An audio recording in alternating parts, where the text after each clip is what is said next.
Όχι, ξέχασε το. Τι έχουμε πει. Ας το σηκώσω ρε λίγο. Να το σηκώσω. Δεν με αφήνει να το σηκώσω. Βρε φύγε. Εντάξει, το σηκώσω λίγο από εδώ. Λίγο από εδώ, το σηκώσω. Όχι. Το αποκαλύψω. Τραβήξω λίγο. Άσε με λίγο. Το αποκαλύψω. Όχι, φύγε. Σήμερα έχουμε να κάνουμε κάτι πολύ ιδιαίτερο, κάτι πάρα πολύ σημαντικό για το χώρο του αυτοκινήτου και είμαι μαζί με τον Σπύρο Πανόπουλο. Τον Σπύρο Πανόπουλο τον γνωρίζετε. Είναι ένας άνθρωπος ο οποίος παίρνει ένα αυτοκίνητο και το αλλάζει τελείως. Το κάνει πραγματικά όπως θέλουμε εμείς, με τα πολλά άλογα, με τα ωραία κρατήματα, με τις ωραίες επιδόσεις. Και αυτή τη φορά όμως ανεβαίνουμε πάρα πολύ επίπεδο και έχουμε έρθει σε έναν ιδιαίτερο χώρο που έχει φτιάξει ο Σπύρος. Έτσι. Πού βρίσκεται αυτός ο χώρος? Στην Αμερική. Στην Ελλάδα είμαστε. Όσο και αν σας ακούγεται περίεργο. Έτσι πιστεύω ότι είναι στην Αμερική ή κάποια άλλη χώρα στο εξωτερικό. Ναι, νομίζω τέτοιος χώρος δεν πρέπει να υπάρχει. Υπάρχει? Όχι. Πάμε να ξεκινήσουμε, να μπούμε απευθείας στο ψητό που λέμε. Θέλω να μου πεις, έχουν περάσει από τα χέρια σου πάρα πολλά αυτοκίνητα. Ναι. Ποιο είναι το πιο δυνατό που έχεις φτιάξει, εκτός από το Mitsubishi Evo? Διάφορα Supercar McLaren, Lamborghini. Πόσα άλογα? 1400, 2000 Lamborghini. Γιατί ο κόσμος θέλει να ανεβάζει τα άλογα? Θέλει να είναι πιο γρήγορος πάντα. Θέλει, πιο γρήγορος από τον άλλον ή πιο γρήγορος από τον εαυτό του? Από το φίλο του. Από το φίλο του. Μετράει αυτό. Ωραία, επειδή έχουν περάσει πάρα πολλά αυτοκίνητα από τα χέρια σου, πήρες την απόφαση μετά από 20-21 χρόνια που είσαι σε αυτό το χώρο του αυτοκινήτου, Ναι. να κάνεις κάτι το οποίο εγώ νομίζω μας ακούγεται πολύ τρελό για τα ελληνικά τουλάχιστον δεδομένα και για τα δεδομένα της Ελλάδας. Δηλαδή, όπως είπες, αυτός ο χώρος είναι εδώ στην Ελλάδα, στην Αττική, και αποφάσισες να κάνεις ένα υπεραυτοκίνητο. Ακριβώς. Ένα hypercar. Ναι. Ισχύει? Ισχύει, απλά το Hypercar εγώ το έχω με άλλη έννοια στο μυαλό μου.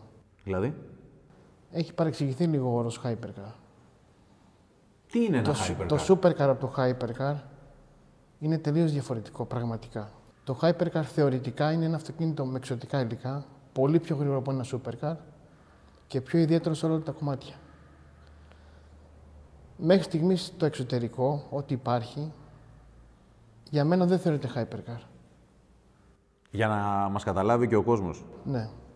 Ας πούμε, ένα supercar είναι μία Ferrari, Ναι. μία Lamborghini και το καθεξής. Ένα hypercar ποιο είναι? Ένα Pagani, ένα Koenigsegg. Αυτά μπορούν να θεωρηθούν hypercar, μία Bugatti. Για μένα θεωρητικά και πρακτικά αυτή τη στιγμή δεν υπάρχει κάποιο Hypercar που να με την προσωπεύει. Να πω αυτό το αυτοκίνητο θέλω να το αγοράσω και να με εξητάρει πιο πολύ από οτιδήποτε υπάρχει. Άρα δηλαδή μιλάμε τώρα για ένα αυτοκίνητο το οποίο έχει κάποια υλικά, πολύ ιδιαίτερα, να υποθέσω και πάρα πολύ ακριβά, τα οποία συνήθως δεν τα συναντούμε και πολύ συχνά στο κομμάτι του αυτοκινήτου. Ναι. Πού τα συναντούμε αυτά τα Τα υλικά? Hypercar που υπάρχουν αυτή τη στιγμή είναι ή κάποιο αυτοκίνητο φτιαγμένο με ανθρακονήματα ή με αλουμίνιο, με μοτέρα από άλλο κατασκευαστή, με τουρμπίνες του εμπορίου, με ανταλλακτικά του εμπορίου και αυτό και πουλάνε το Hypercar. Εδώ τώρα, συγγνώμη, μου δίνεις τώρα πάσα να σε ρωτήσω κάτι. Τα υλικά αυτά που λες, δηλαδή έχουμε και λέμε, πέρα από τα υλικά, το μοτέρ, η κατασκευή, όλα αυτά που γίνονται, Ελλάδα, Όλα Ελλάδα. ή εξωτερικό? Τα κάνουμε εμείς. Δηλαδή, συγγνώμη, μοτέρ ελληνικό, Ναι. ποιος το σχεδιάζει? Σχεδίαση, κατασκευή όλοι εμείς.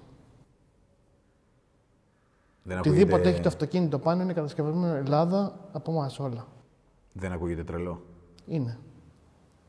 Ερώτηση. Εγώ ήθελα να καλύψω το κενό για μένα τον Hypercar.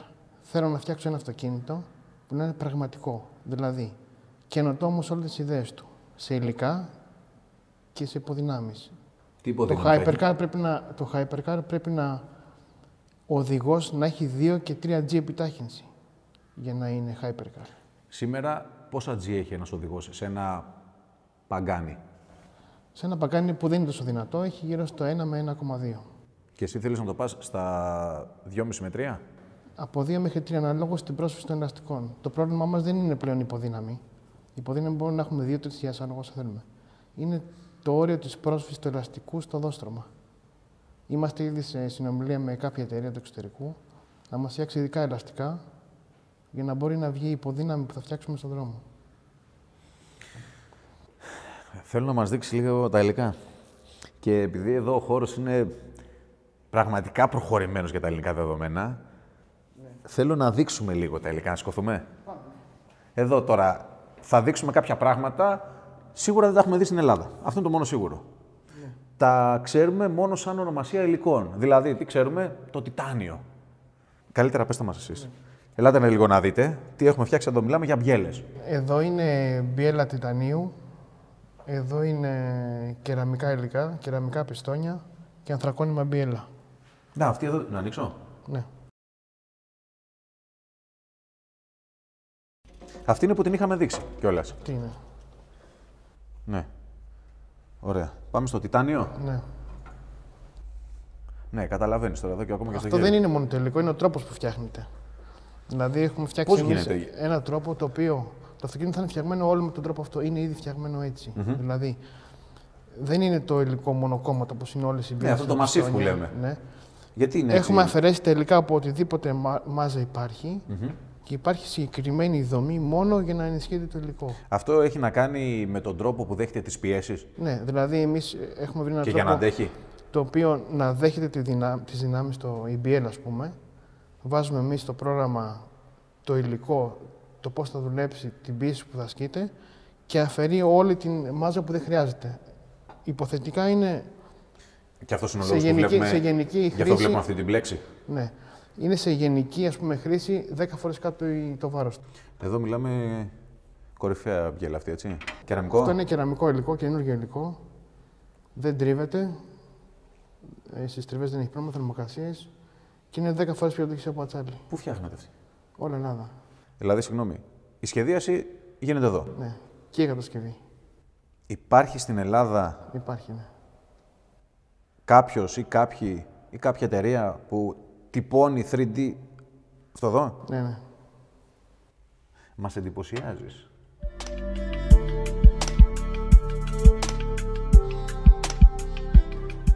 Εδώ τώρα μου επιτρέψει να πω κάτι.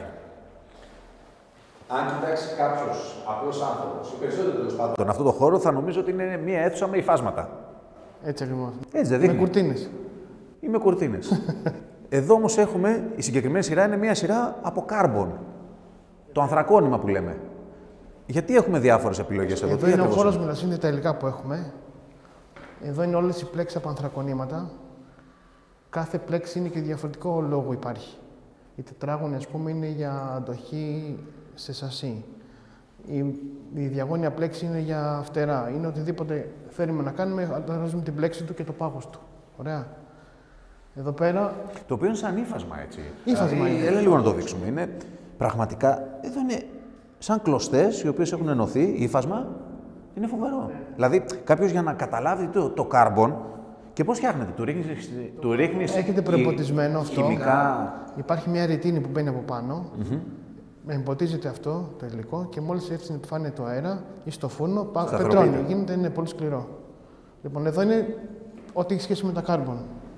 Και εδώ βλέπω εδώ carbon. Εδώ είμαστε. Εδώ νομίζω πρέπει να μείνουμε. Εδώ είναι carbon πάλι, ανθρακονήματα και αυτό είναι το Xylon. Το Xylon. Το Xylon είναι, όσοι δεν το ξέρετε, αν δεν κάνω λάθος, ένα υλικό το οποίο το συναντούμε και στη Φόρμουλα 1. Ναι, μόνο εκεί και στις NASA κάποια διαστημικά οχήματα. Διαφορά carbon, Xylon. Το Xylon είναι πολύ ανώτερο σε υλικό, είναι αναβάθμιση του carbon, είναι πολύ πιο αντοχής. Μπορείς να μας πεις μια τάξη μεγέθους, δηλαδή. 4 φορές πιο αντοχής. Και αυτό έχει να κάνει φυσικά και με το κόστος, έτσι. Είναι 10 φορές πιο ακριβό. Πού το χρησιμοποιείς το Xylon εσύ στο Εμείς ελληνικό υπεραυτοκίνητο? φτιάξαμε το σασί του, το μονοκόκ, από αυτό εδώ. Σασί, με αυτό. Ναι. Το καταλάβατε. Το σασί του αυτοκινήτου φτιάχνεται με αυτό το ύβασμα. Και είναι 4 φορές πιο ανθεκτικό Από το carbon, ναι. από το carbon. Και εδώ είναι τα aeroglass υλικά, τα οποία μαζί με το Kevlar, τα οποία είναι πολύ καλά στη διάτρηση. όχι στην αντοχή, σαν διάτρηση είναι πολύ καλύτερο υλικό. Δηλαδή που Από αυτά να το καταλάβεις. χρησιμοποιείς εσύ το συγκεκριμένο υλικό. Από αυτά εδώ φτιάχνονται τα αλεξίφερα γελάκια, φαντάσου αυτά εδώ. Και εμείς βάζουμε σε κάποια κομμάτια στο σασί για ενίσχυση. Αυτό ποιο είναι? Αυτό είναι το Kevlar. Το Kevlar. Και αυτά είναι. Kevlar στο Aeroglass. αυτοκίνητο που φτιάχνεις, πού χρησιμοποιείς? Σε κάποια κομμάτια για ενίσχυση μόνο.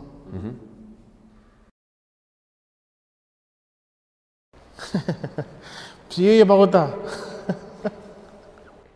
Εδώ τώρα έχουμε ένα κουτί. Δηλαδή, άμα το δει ένας απλός άνθρωπος, πάλι θα πει προφανώς είναι με ένα κουτί που αποθηκεύεις πράγματα. Η πραγματικότητα όμως είναι τελείως διαφορετική. Πες μας τι είναι. Εδώ βάζουμε μεταλλικά αντικείμενα και κάνουμε αναδιάταξη της μοριακής δομής των αντικειμένων. Δηλαδή, Τα ψύχουμε στους μείον 300 βαθμούς και το υλικό γίνεται πάρα πολύ σκληρό. Ξαναγέρχεται στην αρχική του μορφή. Μετά από επεξεργασία κάθε υλικό, αλλάζει η τάση που έχει η μοριακή του δομή. Βάζοντας το μέσα εδώ, επανέρχεται στην αρχική του τάση. υπάρχει στην Ελλάδα άλλο Όχι. ένα και μοναδικό? Ναι. Από πού το έχεις φέρει? Από Αμερική είναι αυτό. Όταν δηλαδή είπες στους Αμερικάνους θέλω ένα τέτοιο για την Ελλάδα. Ναι. Πες μου ποια ήταν η αντίδρασή τους. Μου είπανε λάθος αποστολή μου. Λάθος διεύθυνση μας έχει δώσει. Τελικά πώς το έστειλαν. Ναι. Προχωρημένα πράγματα για τα ελληνικά δεδομένα όλα αυτά. Είναι, ναι. Για Πάμε στο φουρνό. Πάμε στο φούρνο. Το κλειδί. Ναι, πάμε εκεί.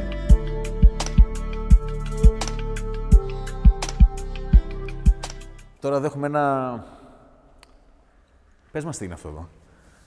Αυτό είναι ένας φούρνος που δέχεται το υλικό πίεση μέσα και θερμοκρασία μεγάλη και γίνεται πολύ αντοχής. Λέγεται autoclave και εδώ φτιάχνουμε το σασί μέσα. Δηλαδή, παίρνουμε το ζάιλον, αυτό το ύφασμα Ναι. που είδαμε, το σχεδιάζουμε, που το βγάζετε εσείς εδώ στους υπολογιστές, το βάζεις μέσα εδώ, σε αυτό το φούρνο Ναι. και γίνεται σκληρό, γίνεται το σασί του. Αυτός εδώ ο φούρνος, Αυτό κάνει. το ανθρακόνημα και τα σύνθετα υλικά, μπορείς να τα φτιάξεις στην επιφάνεια του αέρα να ψηθούν και μπορείς και σε θάλαμο πίεσης και θερμοκρασίας. Για να το κάνεις πιο γρήγορα. Γίνεται 10 φορές πιο αντοχής. Δεν είναι απλά πιο γρήγορα. Δηλαδή όλα τα υλικά τα οποία φτιάχνετε Ναι. μπαίνουν εδώ πέρα μέσα Ναι. και παίρνουν την τελική τους μορφή. Ανάλογα το υλικό ξεκινάει από 180 βαθμούς που ψήνεται μέχρι 800 βαθμούς. Άλλη μια Και ερώτηση. από 3 μπαρ μέχρι 8 μπαρ πίεση.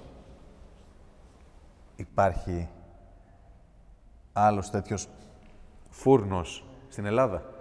Στην Ελλάδα, όχι, στην Ευρώπη υπάρχει άλλος ένας. Πού υπάρχει? Στη McLaren. Έχεις βάλει πολύ ψηλά τον πύχη. Η εταιρεία πώς λέγεται? Σπύρος Πανόπουλος Ναι, Automotive. έτσι. Γιατί αποφάσισες να δώσεις το όνομά σου?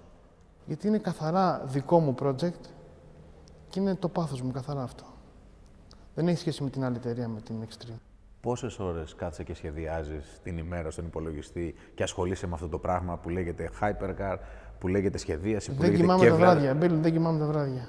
Μην πεις ότι κοιμάσαι και σκέφτεσαι και πετάγεσαι και λες «Οπ, αυτό το Kevlar δεν μπήκε σωστά» και... Για να πετάγεις πρέπει να κοιμάσαι. Ναι. Άρα καταλαβαίνουμε εδώ ότι ο Σπύρος έχει βάλει πάρα πολύ ψηλά τον πύχη.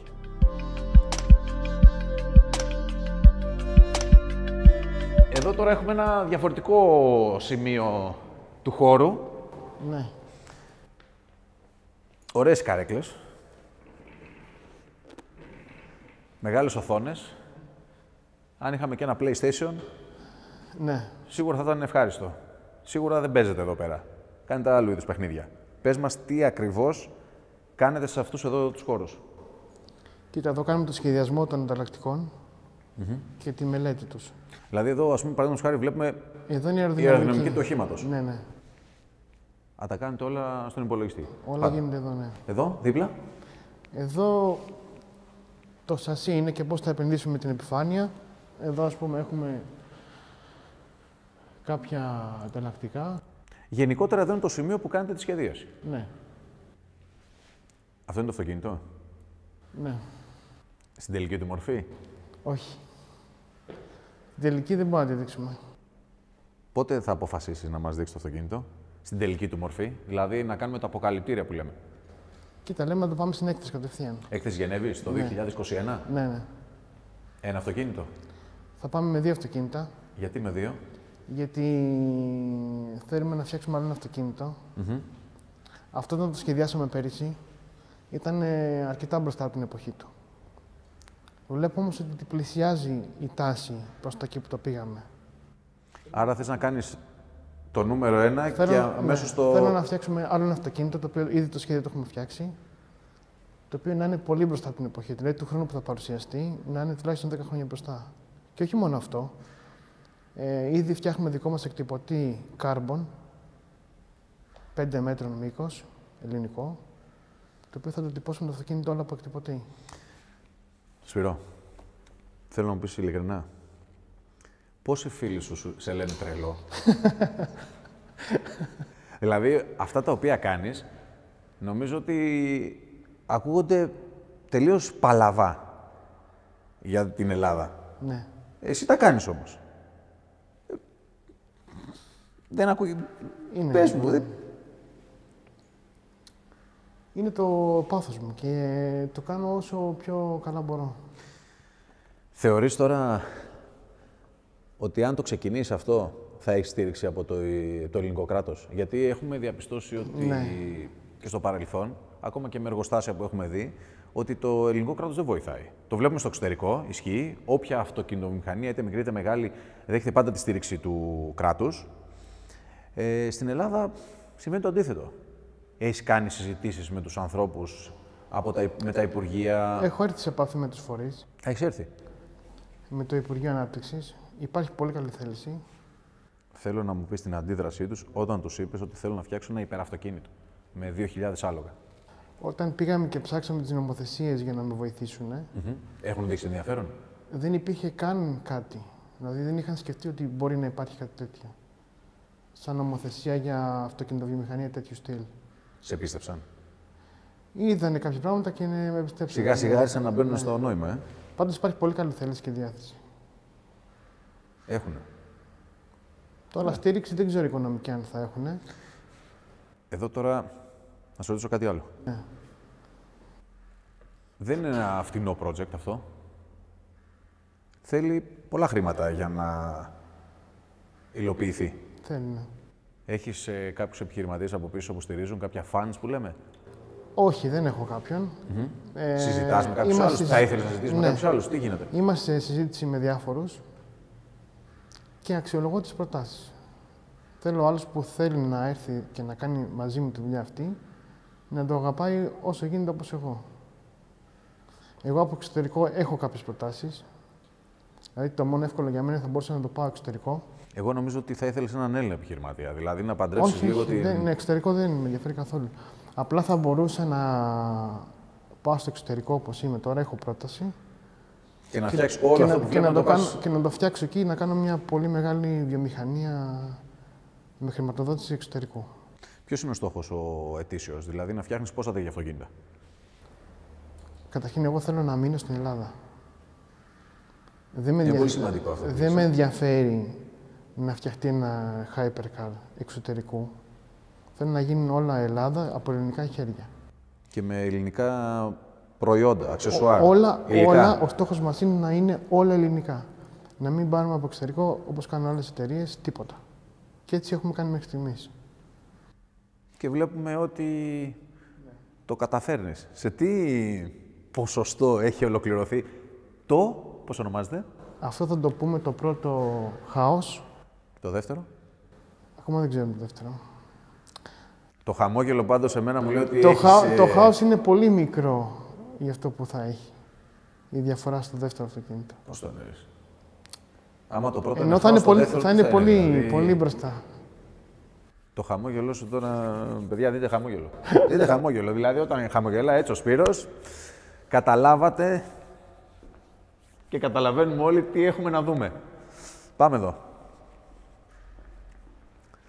Σε τι ποσοστό το έχεις ολοκληρώσει? Είναι τα μηχανικά του όλα έτοιμα, το σασί του είναι όλα έτοιμα. Δεν έχουμε σαλόνι εσωτερικό. Περίμενε. Έχει κινητήρα? Έχουμε φτιάξει την κινητήρα, το έχουμε βάλει πάνω, τα έχουμε όλα έτοιμα. Τι κινητήρα φοράει? Έχουμε φτιάξει ένα 4 λίτρο V10, δικιάς μας σχεδίασης. 2.000 αλόγων με πρατηρίο βενζίνη και 3.000 αλόγων με ε85 αγωνιστική. Για πες με τις επιδόσεις. Δεν ξέρω ακόμα, αλλά... Υπολογίζεις. Άμα λέει ο Σπύρος δεν ξέρω, μάλλον δεν θέλει να αποκαλύψει το πόσο δυνατό θα είναι. Είναι αεροδυναμικά σχεδιασμένο για 500 συν χιλιόμετρα και θεωρητικά 0% κάτω από 2 και 0.400 μέσα στα 7. Αληθινό είναι, έτσι. Παιδιά, είναι αληθινό. Έτσι φαίνεται. Δεν είναι ψεύτικο, γιατί έχει κυκλοφορήσει μια φωτογραφία που λένε όχι, δεν υπάρχει κάτι από κάτω. Αλουμινιό. Τι χρώμα είναι. Δεν μπορώ να σου πω. Θες να δούμε λίγο, θες να δούμε λίγο. Ναι, δεν γίνεται να μας δείξει λίγο. Όπα. Αυτό είναι το χρώμα. Ανθρακή, τι χρώμα, πώς λέγεται αυτό το χρώμα. Ανθρακή μάτι. Ανθρακή μάτι, ναι. Γραφίτης. Κλείς τον Μπίλι. Κάτσε λίγο να δείξουμε λίγο παραπάνω. Δεν μπορώ. Πότε θα το αποκαλύψεις? Στην έκθεση. Δεν θα περιμένουμε ένα χρόνο. Δώσε μας έτσι λίγα tips για το αυτοκίνητο. Εδώ μπορούμε να δούμε λίγο τις γραμμές, έτσι. Τα φώτα. Από βάρος θα είναι γύρω στα 1.150 κιλά. Μόνο. Ναι. Και... Θα πεις με τέτοια υλικά λογικό και πολύ βαρύ το λέω. Πιο κάτω θα είναι. Λέμε στη χειρότερη του... Και στην καλύτερη? Γύρω στον τόνο. Είναι όλα τα υλικά του φτιαγμένα με τον τρόπο που σου είπα. Ο οποίος έχουμε αφαιρέσει τα υλικά από ψαλίδια, από οτιδήποτε υπάρχει, κινούμενο μέρος ή σταθερό, για να γλιτώσουμε τη μάζα του.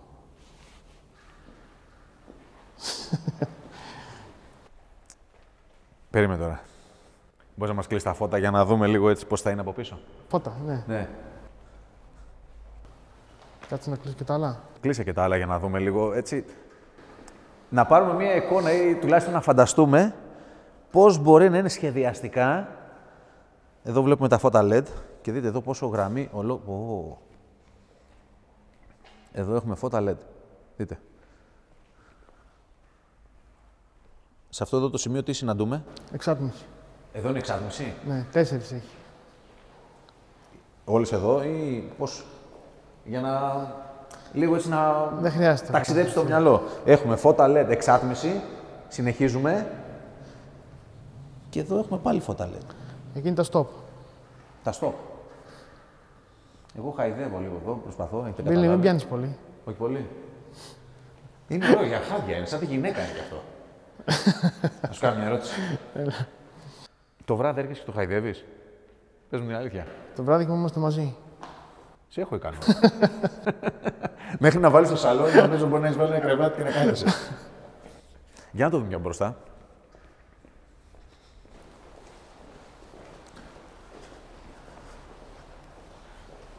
Εδώ μιλάμε για την τελική του μορφή σαν πρωτότυπο. Ναι. Είναι αεροδυναμικά όλα φτιαγμένα έτοιμα. Μπορώ να χαϊδέψω λίγο μπροστά τώρα? Εδώ, δείτε.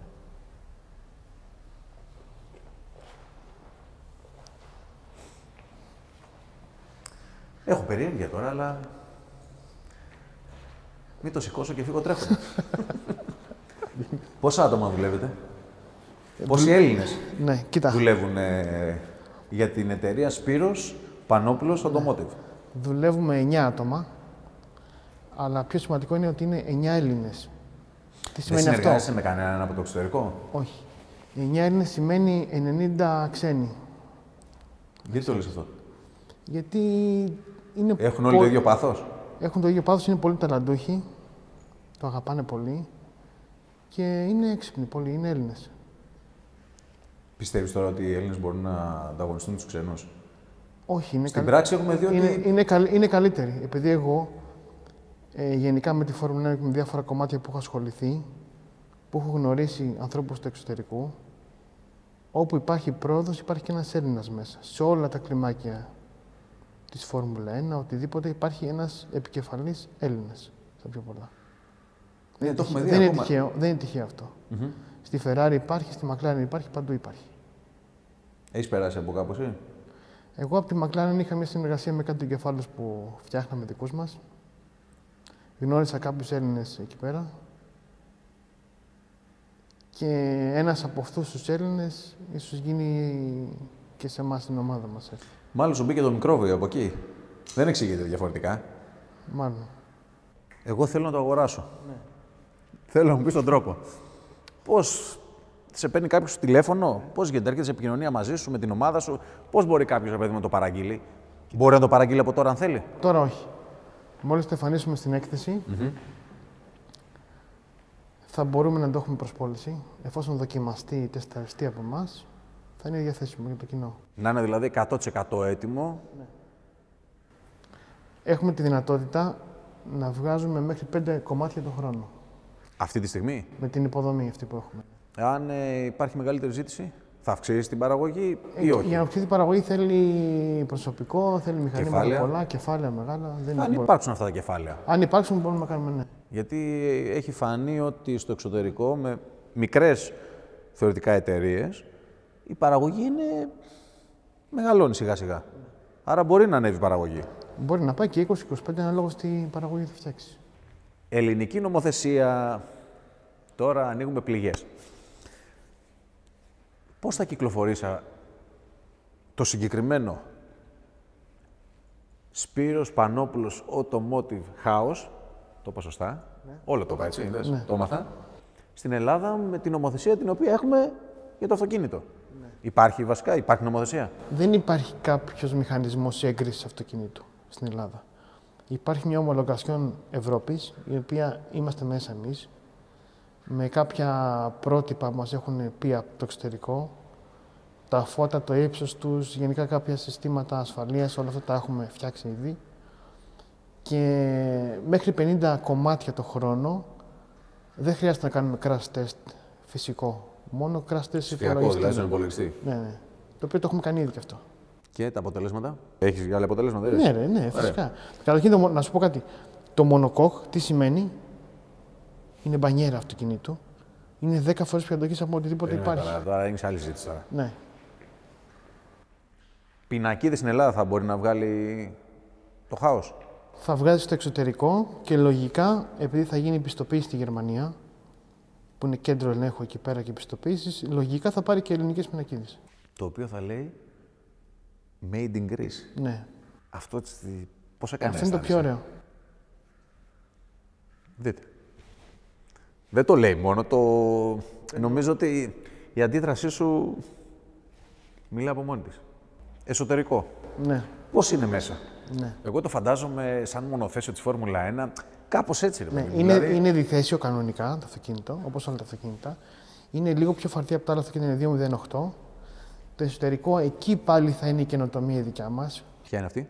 Δεν θα έχει όργανα, όπως όλα τα αυτοκίνητα. Είναι διαδραστικό το περιβάλλον. Δηλαδή, μπορεί ο χρήστης, στο παραμπρίζ όλες οι ενδείξεις μπροστά του, μπορεί να επιλέγει ό,τι θέλει με κινήσεις του χεριού και όχι με κουμπιά οτιδήποτε, ή μπορεί να φοράει και γυαλιά εικονικής πραγματικότητας και να οδηγάει. Εδώ θα σου πω κάτι. Αυτό που λέει ο Σπύρος είναι σίγουρο. Όταν μπήκαμε μέσα, μπήκαμε με το κινητό τηλέφωνο, δεν είχαμε κλειδιά. Άνοιξε η πόρτα και για να μπούμε εδώ σε αυτή την αίθουσα, ανοίγει η πόρτα με την κίνηση του χεριού του Σπύρου. Άμα κάνω εγώ έτσι, ανοίγει? Έτσι, όχι.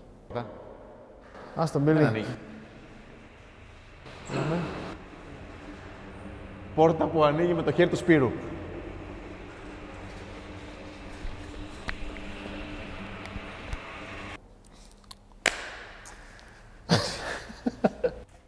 Επειδή δεν με αφήνεις να το δω, έτσι. Άρα αυτό που κάνεις είναι λίγο προχωρημένο, λίγο τρελό, λίγο ψυχασθενικό. Πες μου οι φίλοι σου, όταν πίνουν καφέ μαζί σου, αν έχεις χρόνο να πιεις καφέ ή να μιλήσεις στο τηλέφωνο, τι σου λένε? Δεν το πιστεύουν ότι υπάρχει. Και τι λένε? Ότι ή το βλέπω στον ύπνο μου. τελικά είναι αληθινό όμως, έτσι. Ή το βλέπω στον ύπνο μου. Έτσι είναι. Λες αυτό το οποίο βλέπουμε στον ύπνο σου, το βλέπεις εσύ στον ύπνο σου, το ονειρευόμαστε εμείς, το φανταζόμαστε, το συζητάμε, το κάνουμε τελικά να γίνει πραγματικότητα? Θα γίνει, ναι. Το λες πολύ σύντομα. Το λες και το εννοείς. Το λες με πάθος, το λες με σύντομα. Πότε θα ολοκληρωθείς το 100%? Σε 4 με 5 μήνες θα είναι. Δηλαδή το καλοκαίρι? Το καλοκαίρι θα είναι έτοιμο. Και θα βάλεις μπροστά και το δεύτερο ή το έχεις ξεκινήσει το δεύτερο? Έχουμε ήδη ξεκινήσει σχέδια. Άμα δούμε στο δρόμο κανένα περίεργο αυτοκίνητο να πηγαίνει γρήγορα, χαμηλό, το είδατε έτσι, ανθρακή, φημέ τζάμια θα έχει. Φημέ. Δεν θα σε δούμε μέσα δηλαδή. Όχι. Πάση περιπτώσει να πηγαίνει, θα ξέρετε τι είναι. Μπορεί να πηγαίνει και μόνο το, άμα θες. Δεν είναι και δύσκολο. Τώρα μη, παιδιά φεύγω. Άμα είναι να το κάνουμε αυτόνομο, φεύγω. Υπάρχει να το δούμε και ηλεκτρικό τώρα, θα μας πεις? Όχι, ηλεκτρικό, όχι. Γιατί, όχι? Θέλουμε να φτιάξουμε το πιο γρήγορο εσωτερική σκάφηση μοτέρ που υπάρχει. Θερμικό μοτέρ δηλαδή. Σ' αρέσουν αυτά, Ναι. Πιστεύω για 10 χρόνια η μπαταρία δεν αντικαταστεί τις επιδόσεις του θερμικού κινητήρα. Είσαι λάτρης των κινητήρων εσωτερικής καύσης. Θέλω να σου πω κάτι για το μοτέρ αυτό. Το μοτέρ αυτό δεν είναι 2.000 άλογα και 3.000 άλογα μόνο. Είναι ότι θα πηγαίνει 12.000 στροφές. Δηλαδή θα είναι παντού καλύτερο από οτιδήποτε υπάρχει μέχρι στιγμής. 12.000 στροφές θα πηγαίνει. Σε έχουν αποκαλέσει ο Elon Musk της Ελλάδος? Όχι. Νομίζω ότι τον Elon Musk τον βλέπουμε και στις παρουσιάσεις που κάνει. Είναι απλός άνθρωπος, αλλά τον βλέπεις έχει πάθος, βγάζει κάτι τελείως διαφορετικό από ό,τι βλέπουμε. Δεν σε αποκαλούν έτσι? Όχι, συνήθως τρελό, παρανοϊκό. Ξέρεις τι λένε καμιά φορά? Από παιδί και από τρελό μαθαίνεις την αλήθεια. Σήμερα μάθαμε πολλές αλήθειες πάντως, έτσι.